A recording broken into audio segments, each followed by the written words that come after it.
चलो भाई, आज का कुछ टॉपिक पुराने भी है, उसको फास्ट ट्रैक में करेंगे। हम्म।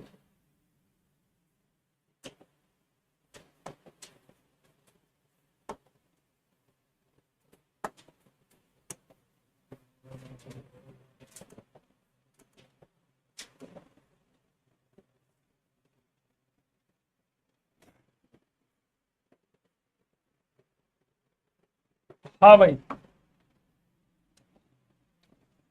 जी हमें शायद हमने ये पढ़ लिया या नहीं पढ़ा। हाँ भाई देख, current density in the term of electric field, तो तुझे ये लिखना होगा। यहाँ पे हेडिंग डालो ये, current density is directly proportional to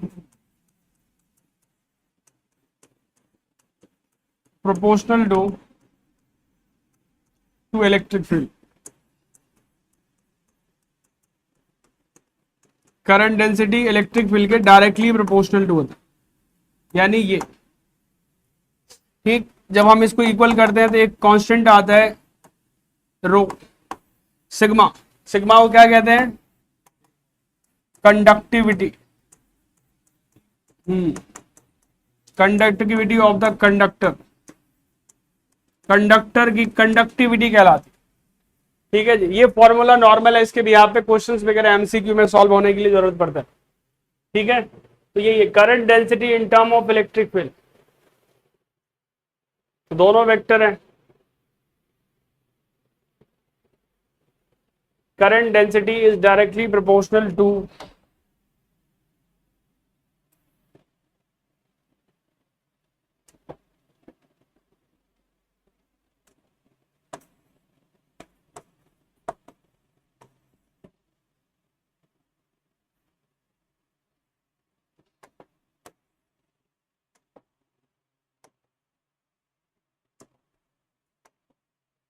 चलो बेटा ने यहां तक लिख दिया।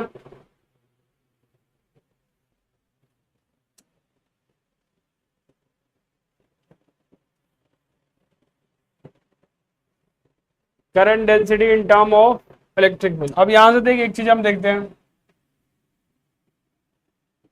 यहां पर एक छोटा छोटा प्रोसेस है। एक आएगा कंडक्टेंस, कंडक्टेंस। हम्म।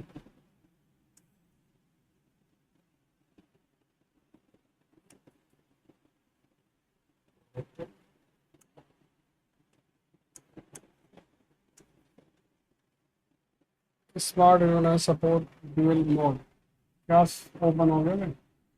कंडक्टेंस, ठीक, लिखेंगे it is the reciprocal, reciprocal of resistance. It is the reciprocal of resistance. It is denoted by,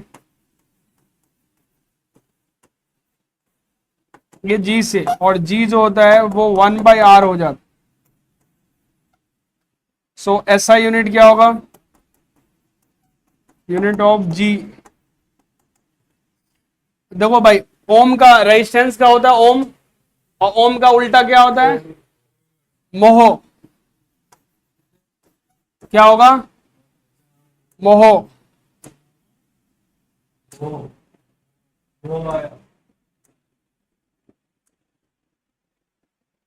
मोह, जैसे ओम होता है ना ऐसे, तो MHO हो जाएगा, उल्टा, नाम का भी उल्टा कर दिया, सब मोह माया है। हाँ, इसका, इसको ऐसे भी लिखते हैं भाई, ओम का उल्टा इस तरह से। या हम इस बात को बताने वाला एक बंदा था जिसका नाम था साइमन। हम्म। अब भाई ये साइमन को इतना दूर से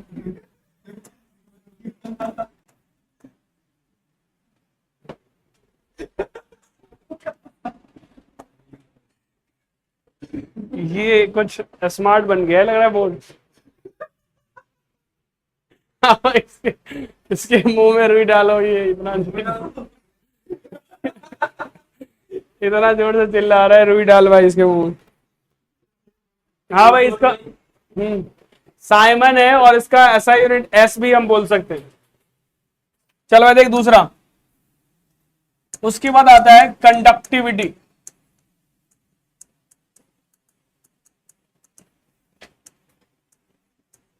देखेंगे इट इज द रेसिप्रोकल। ये कहां से सेलेक्ट हो गया ये smart. It is the reciprocal, reciprocal of resistivity.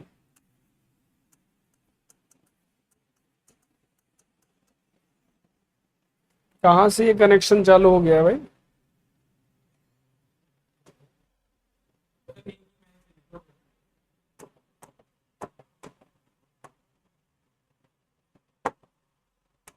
अच्छा अब समझ में आया।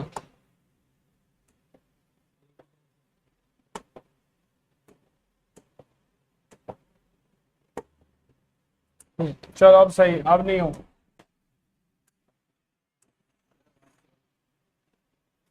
It is the reciprocal of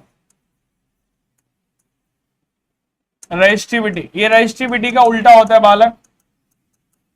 resistivity तो रो के तुमने जाना ही होगा, तो कंडक्टिविटी जो हो गया है वो रेसिप्रोकल ऑफ रेजिस्टिविटी।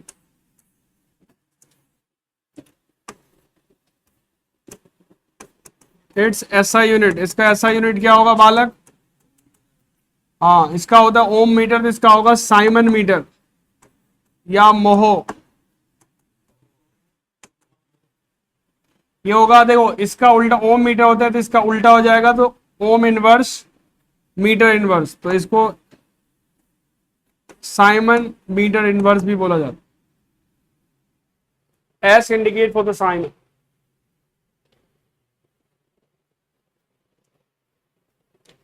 चलो भाई यहां तक डन है। कंडक्टिविटी, अच्छा किसी भी कंडक्टर में एक तुम्हारे पास एक मेटल है, जैसे कि मान लेते हैं एक आयरन है तेरे पास और दूसरा वुड है, एक छड़ी है हमारे पास जैसे है, ठीक। इन दोनों में किसका कंडक्टिविटी ज्यादा है।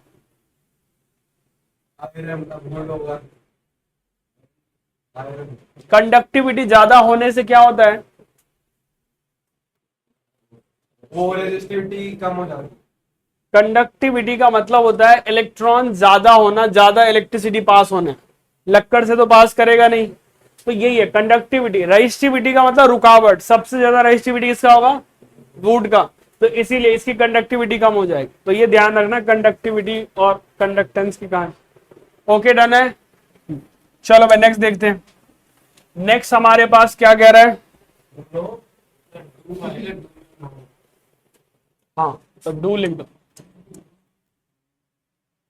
Human body through has a large resistance of the order of kilo ohm. यानी इंसान के बॉडी का जो रेजिस्टेंस होता है कितना होगा, कितना ओम होता है, ठीक है। अब इसीलिए जैसे हमारे बॉडी से इलेक्ट्रिसिटी पास होती है, तो according to Joule's law I square R T heat produce होता है।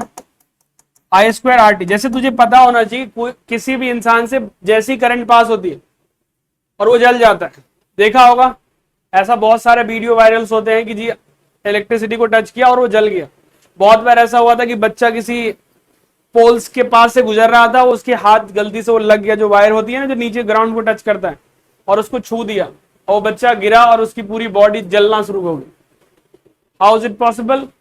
जूल्स लॉ कहता है आई स्क्वायर आर टी, यानी अगर रेजिस्टेंस ज्यादा है तो हीट भी बहुत ज्यादा प्रोड्यूस होगा और वहां पे वोल्टेज भी बहुत हाई है, करंट भी हाई होगी, तो जिसकी वजह से वो इमीडिएटली जो है बर्न अप हो जाएगा। क्योंकि इतना अगर हम लोगों की बॉडी की रेजिस्टेंस जीरो होता तो क्या होता, रेजिस्टेंस जीरो होता हमारे बॉडी का, तो हम लोग आराम से करंट के साथ हाथ मिला के करते हैं। जी और बताइए क्या चल रहा है।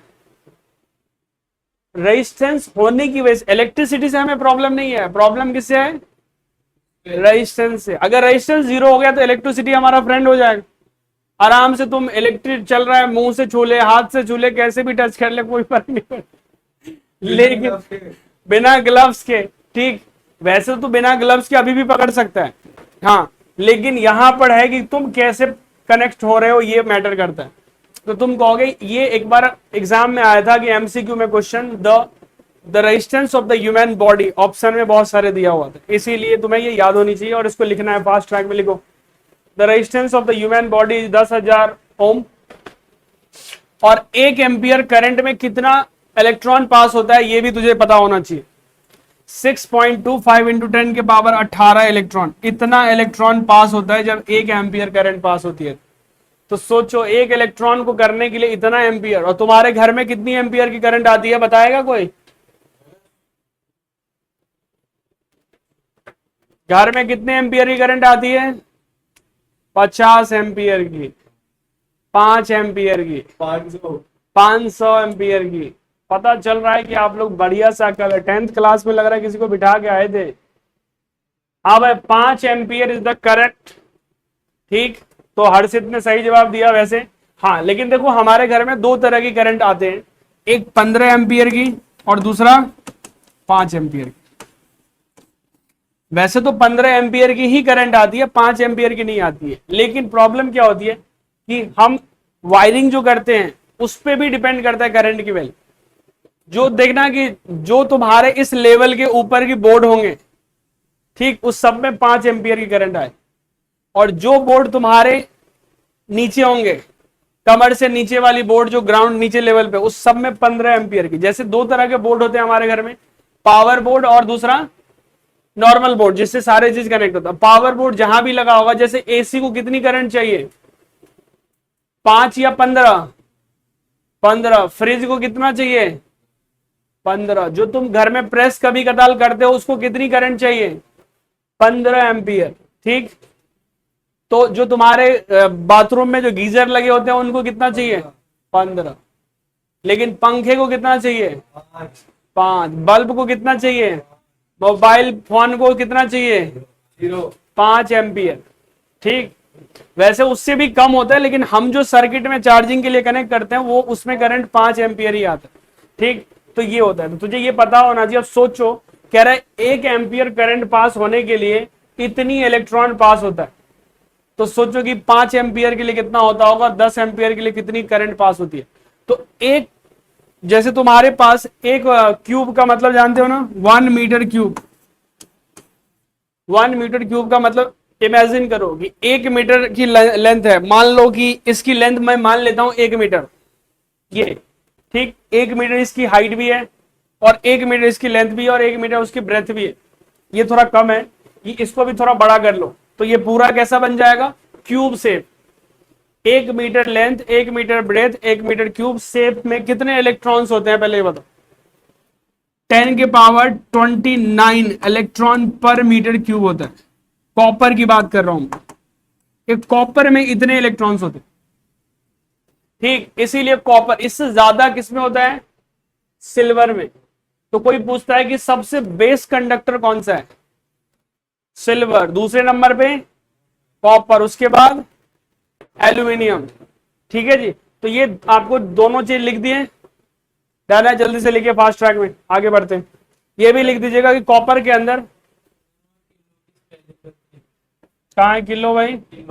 ये, हाँ, तो ये किलो लिख लो, सही कर लो भाई। यहाँ ये भी लिख दो, कॉपर के अंदर इतनी इलेक्ट्रॉन होते हैं, कई बार एमसीक्यू में आ जाता है।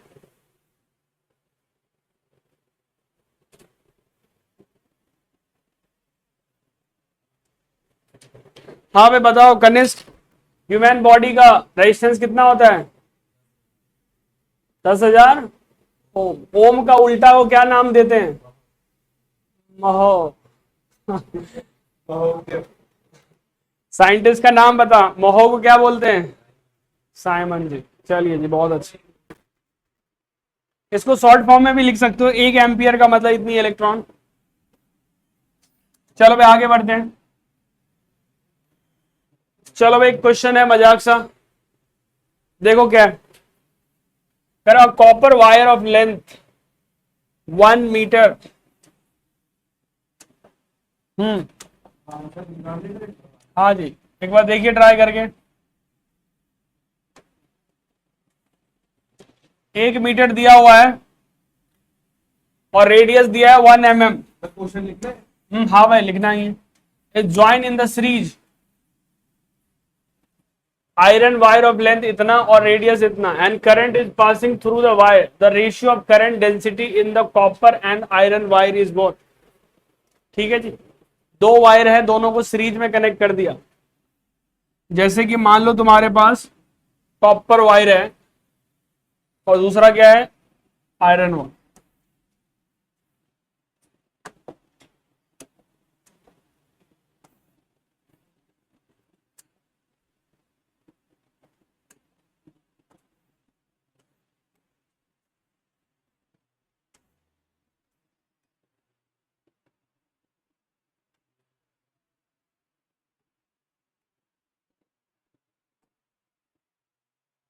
ये कॉपर वायर है और ये आयरन वायर है, दोनों को कैसे कनेक्ट कर दिया, सीरीज में। ठीक है जी, इसका रेडियस है 1 mm, रेडियस 1 का, और इसका रेडियस है R2 दिया है 3 mm। Current density is passing through the wire, the ratio of the current density is copper wire and iron wire is what what. चलो भाई, पहले फॉर्मूला लिखते हैं। करंट डेंसिटी का फॉर्मूला क्या होता है, I by A.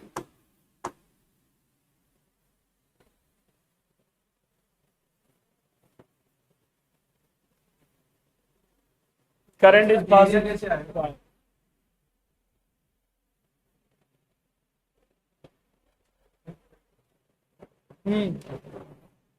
with the iron wire length this and radius this, it passes through the wire, the ratio of the current density in this। क्या कह रहे हो, सी बार देगा इसका इसका 6:1 कर रहा है।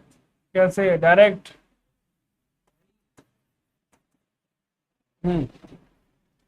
दूसरा फॉर्मूला एक करंट डेंसिटी और ड्रिफ्ट वेलोसिटी का क्या निकाले हो, I/9, यानी हम इसको लिखते हैं जे वाई नहीं, हमें तो रेडियस दिया तो हमें यही यूज करना होगा, एरिया वाला ही फॉर्मूला यूज करेंगे। तो एरिया का फॉर्मूला क्या होगा बताओ।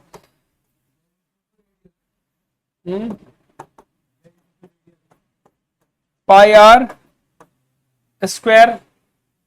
तो बताओ क्या होगा ये, current density is inversely proportional to radius का स्क्वायर। तो अगर मैं बोलूं कि current density in copper upon में current density in iron is equal to, उल्टा है तो आयरन का स्क्वायर अपॉन में कॉपर का स्क्वायर।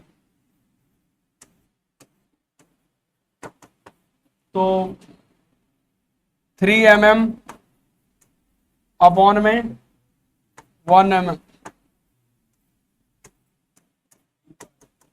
9/1, 9:1।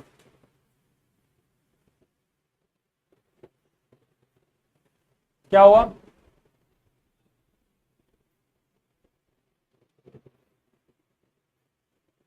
जल्दी से स्पीड बढ़ाओ।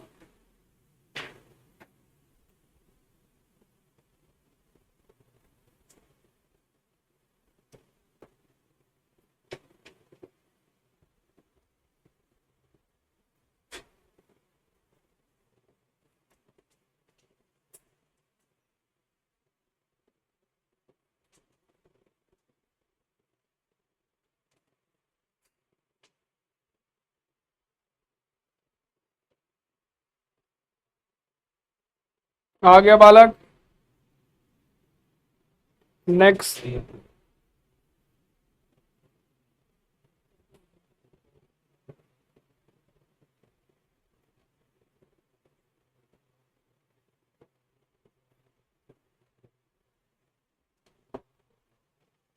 हो गया, लिख दिया क्वेश्चन विद आंसर। चलो नेक्स्ट क्वेश्चन देखो। क्वेश्चन कह रहा है potential difference of V is applied at the end of a copper wire of length L and diameter D। On doubling only d, drift velocity is what? जल्दी बताओ भाई answer. Potential difference V है, applied at the end of the copper wire of length L and diameter D। On doubling only D को double कर दिया तो कह रहा है ड्रिफ्ट वेलोसिटी क्या हो?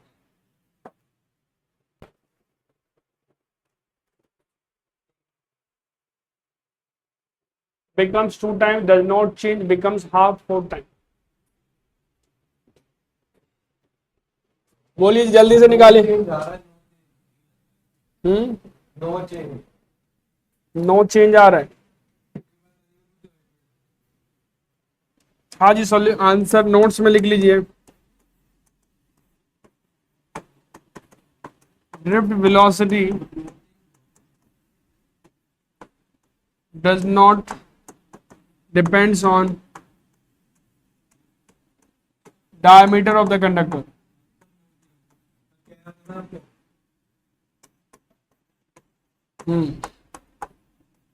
अब जो हुआ वो कंफर्म हो गया, नहीं तो एग्जाम में अगर आता तो क्या हुआ कि कंफ्यूज होते कि सर क्या हो सकता। तो अब कंफर्म हो गया, अगर अब आएगा तो हम लिख देंगे सही सही।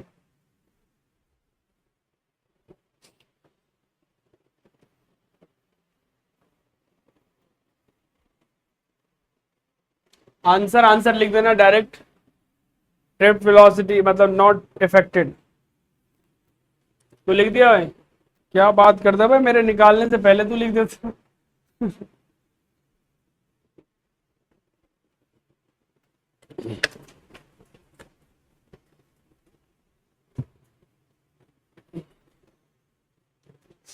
डन है,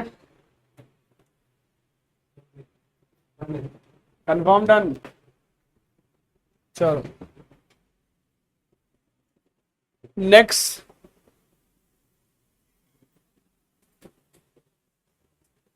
पता ही।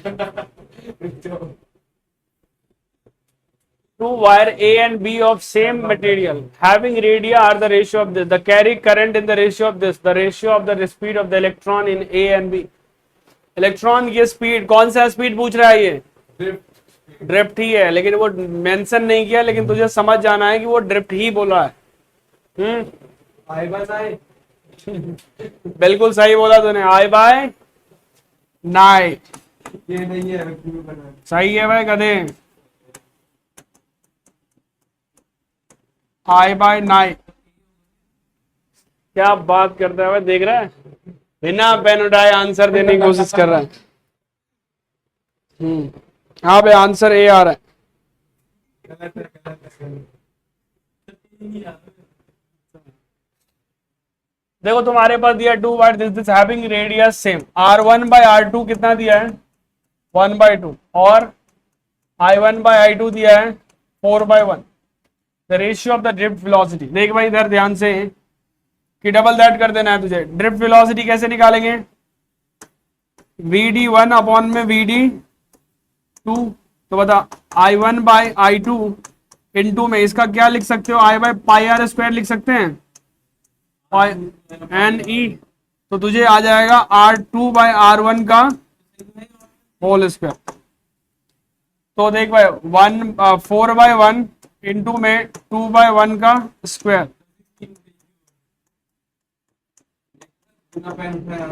वेरी गुड भाई, आगे का जेई टॉपर है भाई, इसका मल। तुक्के बढ़िया लगा रहा।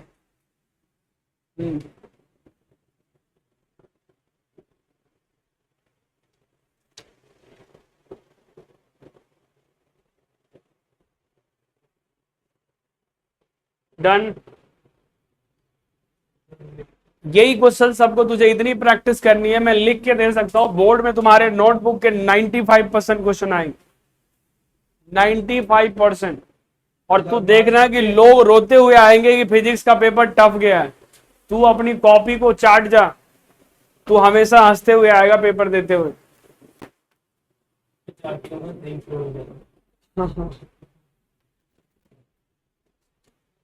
नहीं चाटोगे तो देख रहा है ना मेरे पास।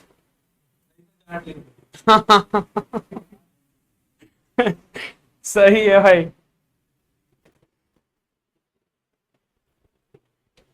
आई थिंक न्यूमेरिकल्स इतना ही है, आगे हम बढ़ते हैं नया टॉपिक पे।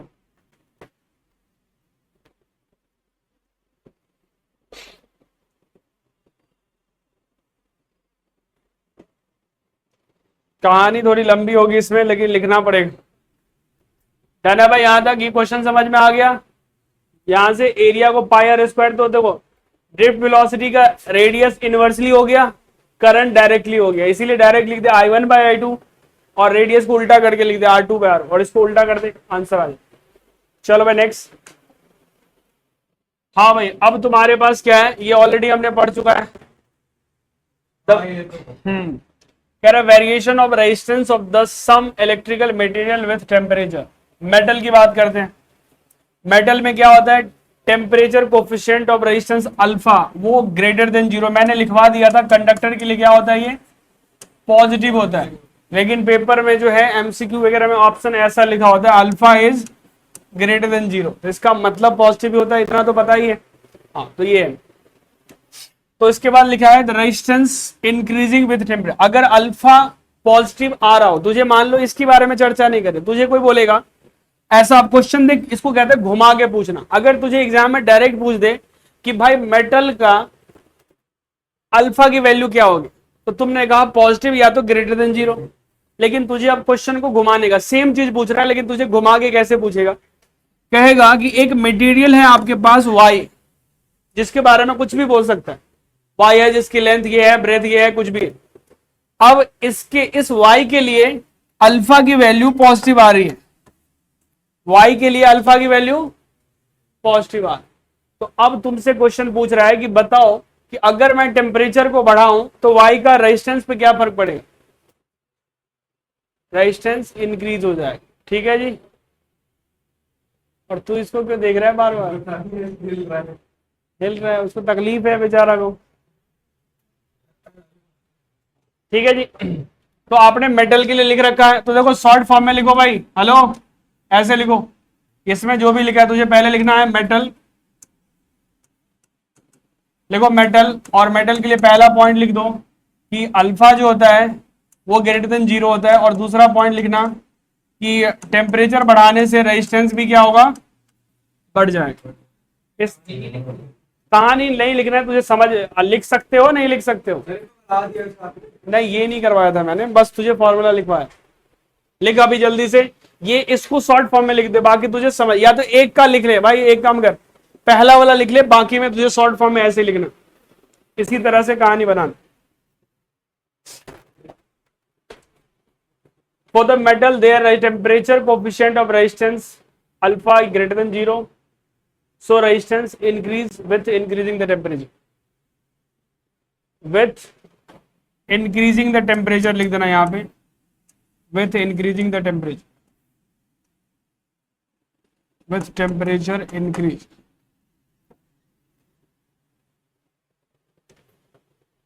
नॉन मेटल के लिए अल्फा की वैल्यू 0 होती है, तो तुझे अगर एग्जाम में पूछे कि कैसे किसी भी नॉन मेटल में टेम्परेचर बढ़ाने से उसकी रेजिस्टेंस पे कोई फर्क नहीं पड़ता है, तो बिकॉज अल्फा का नाम क्या है थोड़ा बताएगा, अल्फा को कहते क्या है, स्पेसिफिक करने वाला था। अबे लिखा हुआ है टेम्परेचर कोफिशिएंट ऑफ रेजिस्टेंस, का टेम्परेचर कोफिशिएंट अल्फा का नाम होता है। ठीक, तो ये ध्यान रख लेना। तो तुम्हें लिखेगा कि किसी भी नॉन मेटल के अंदर टेम्परेचर बढ़ाने से उसकी रेजिस्टेंस पे फर्क नहीं पड़ता। क्यों नहीं पड़ता, बिकॉज उसका अल्फा क्या होता है, 0। आंसर हो गया, इसी के फॉर्मेट में क्वेश्चन पूछा जाएगा। Done done. नॉन मेटल का लिख, थोड़ा सा है थियरी वाले पार्ट भी इसमें, साथ साथ याद ही करते जाओ कि दोबारा याद करने के मौका कम मिले। ये तो मैं पहले इंस्टॉल करते हैं, पहले वो XMD और क्यों पहले करते हैं वो XMD और C। पहले तो सेक्शन लास्ट से करते हैं, ज्यादा अच्छा रहता है, क्योंकि 5-5 नंबर के जैसे ही 3-4 क्वेश्चन कर लेगा तो तुझे पता चलेगा चल कट अप पार करके। हाँ भाई इसको दे दे पानी। चलो जी दोनों लिख दिए। हाँ जी, अब एक छोटा सा और भी है, क्या है ये? सेमीकंडक्टर। अब तुम शॉर्ट फॉर्म में लिख सकते हो, फॉर सेमीकंडक्टर लिखना अल्फा इज लेस देन 0, यानी और साथ में ये भी लिख देना अल्फा नेगेटिव होता है। शॉर्ट फॉर्म में एरो डाल के लिख देना अल्फा नेगेटिव यानी अल्फा लेस देन 0। तो यहां पे क्या होगा? Resistance decrease with increasing the temperature. इसके बाद लास्ट लाइन में ये ड्रॉ करना लिखना है। इसीलिए सेमीकंडक्टर में इलेक्ट्रिसिटी, कोई पूछेगा कि 0 डिग्री टेम्परेचर पे कितना करंट पास होता है सेमीकंडक्टर में। सेमीकंडक्टर का मतलब जानते हो क्या होता है? हाँ भाई, क्या होता है सेमीकंडक्टर? आधा कंडक्टर। देखो, कंडक्टर में अगर वो माइनस में भी टेम्परेचर है तब भी उसमें इलेक्ट्रिसिटी पास होती है कंडक्टर के अंदर। लेकिन सेमीकंडक्टर में अगर टेम्परेचर 20 डिग्री से कम है, तो जैसे तुम कोई डिवाइस ले जाओ, ठीक, जैसे कि तुम्हारे पास कोई ऐसा चीज है, और अगर तुम उसको बहुत ज्यादा टेम्परेचर कम कर दोगे तो वो वर्किंग करना बंद कर देता है। तो यही है कि बहुत लो टेम्परेचर पे इसकी कहानी खत्म हो जाती है, इसमें नो करंट पास होती है। आपको पूछता है कि कैसे टेम्परेचर बढ़ाने से इसकी कहानी बढ़ जाती है। रेजिस्टेंस डिक्रीज विथ, अच्छा रेजिस्टेंस कम होना तुम्हारे लिए अच्छी बात है या बुरी बात? कम होना अच्छी बात है, कहीं भी बोल सकते हैं। हाँ, रेजिस्टेंस अगर कम होगा तो हीट लॉसेस कम होंगे, ये साइंटिफिक तरीका की बात करो। अगर रेजिस्टेंस कम होगा तो हीट लॉसेस कम होंगे, एनर्जी लॉसेस कम होगा। तो यहां पे यही लिखा है एक्सप्लेनेशन में, द कोवैलेंट बॉन्ड्स ब्रेक और liberating the more free electron and conduction increases. हाँ भाई, जैसे ही हम उसको टेम्परेचर बढ़ाते हैं बॉन्ड ब्रेक होता है, इलेक्ट्रॉन फ्री हो जाते हैं और रेजिस्टेंस कम हो जाती है। तुझे ये क्वेश्चन के फॉर्म में पूछा जा सकता है तेरे से, इसीलिए ये इंपॉर्टेंट है भाई, इसको लिख। ये इतना इंपॉर्टेंट नहीं है, इसको तो बस नॉर्मल लिख लेना, लेकिन ये इंपॉर्टेंट है। हाँ हाँ बिल्कुल बिल्कुल। तो बस इलेक्ट्रोलाइट के लिए तुझे इतना लिख देना है और इसकी कहानी कुछ नहीं बनाना है, ये सिर्फ इतना लिख दो, for electrolyte alpha less than 0। दोनों का सेम ही है। लेकिन भाई ये पूरी सेमीकंडक्टर का पूरी कहानी जल्दी से लिख। हाँ हाँ, ये पूरा फिजिकल एक्सप्लेनेशन भी, क्योंकि ये पेपर में आ जाता है कि सेमीकंडक्टर में टेम्परेचर को बढ़ाने से रेजिस्टेंस कैसे कम हो जाता है। ठीक है, तूने लिख दिया, याद भी हो गया। साहब खाली पानी पिएगा बच्चा। अबे पाइप लगा दूं क्या? पाइपलाइन यहीं से छोटी और क्या?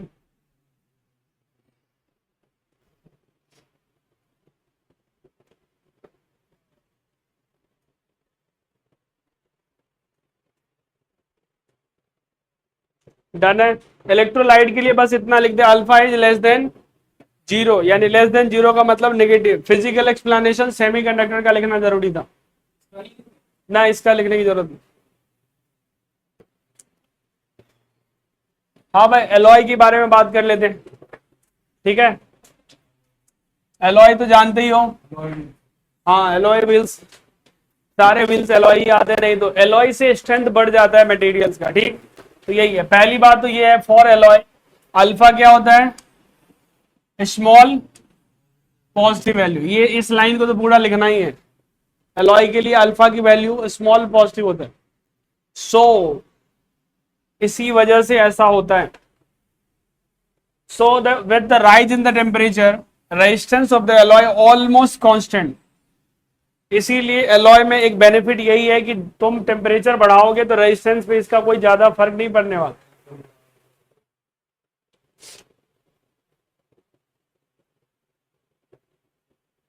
ठीक, पहली पॉइंट यही है, टेम्परेचर बढ़ाने से उसके रेजिस्टेंस पे ज्यादा फर्क नहीं पड़ता, क्योंकि अल्फा की वैल्यू पॉजिटिव में होता है और स्मॉल होता है, बहुत कम होती है।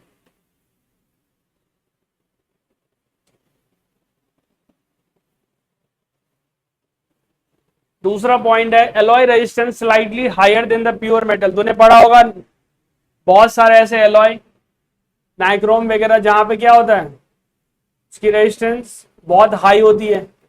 क्यों? क्योंकि कह रहा है कि इसकी जो है रेजिस्टेंस क्या होता है, हाई होता है प्योर मेटल से। तो तुझे ऑप्शन में आ जाए कि एलॉय है और मेटल है, किसकी रेजिस्टेंस ज्यादा होनी चाहिए? एलॉय की।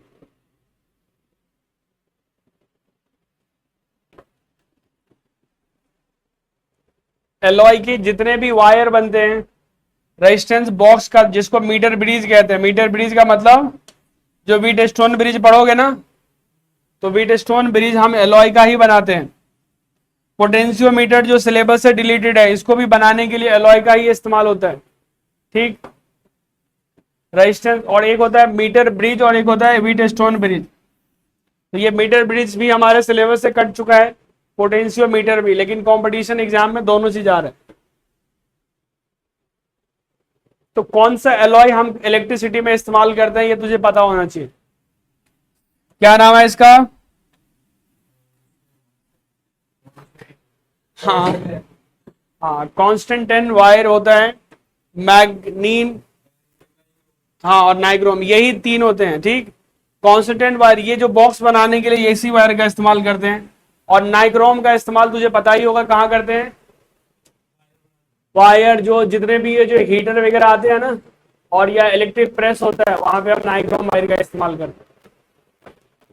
क्या हुआ? ठीक है भाई, इसमें तो बहुत सारी चीजें हैं कि तुम्हें लग रहा है कि आज की क्लासेस में हम ज्यादा कवर नहीं कर पाएंगे। ठीक, तो यही तक आज तुझे लिखने हैं और यहां तक ही याद करने हैं।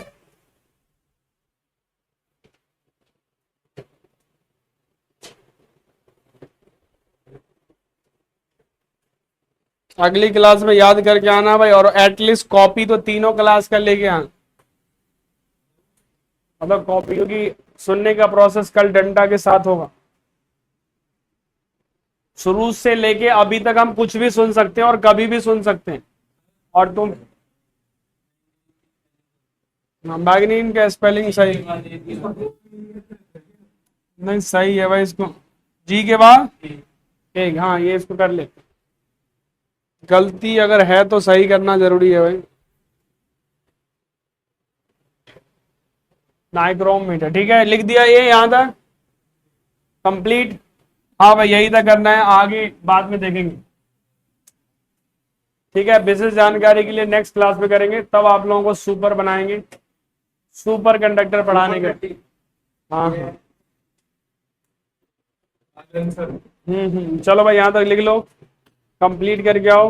और हाँ भाई, शुरू से सारे क्वेश्चन पेपर याद करके आना, कभी भी कुछ भी पूछा, तुम्हारे पास जो रिवीजन के लिए मैं टाइम दूंगा वो 2 मिनट होगा। ठीक है, अब 2 मिनट में लिए 3 चैप्टर तुझे याद करके लाना, तुझे समझना। चलो।